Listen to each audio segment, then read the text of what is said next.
জামা মসজিদে আসবো আর বিরিয়ানি ট্রাই করবো না, এটা তো হতে পারে না। আর তোমরা যারা যারা পার্ট 1 পার্ট 2 এর ভিডিওগুলো দেখোনি অবশ্যই দেখে নাও, সেখানে কিন্তু আরও ফুড ব্লগের ভিডিও আছে। তো যাই হোক, আমরা চলে এসেছিলাম জওয়ার হোটেল। এটা one of the famous hotel জামা মসজিদের মধ্যে। তো সেখানে গিয়ে দেখলাম গ্রাউন্ড ফ্লোর পুরো ফুল। ওরা আমাদেরকে বললো ওপরে চলে যেতে, ফার্স্ট ফ্লোরে চলে যেতে। তো আমরা ফার্স্ট ফ্লোরেও গিয়ে দেখলাম পুরো ফুল, মানে এত ভিড় সেদিন ছিল, মানে কি বলবো, আমাদেরকে সেই উঠে যেতে হলো 3rd না 4th ফ্লোরে। মানে সেই ফ্লোরে গিয়ে দেখলাম শুধু একটাই টেবিল ফাঁকা ছিল।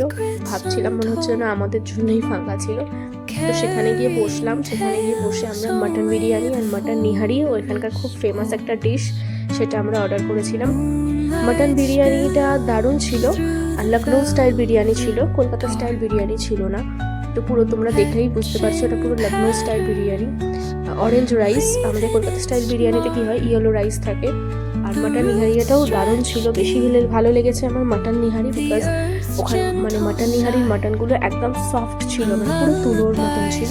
তো দারুণ লেগেছিল। ব্লগটা কাদের কাদের ভালো লাগলো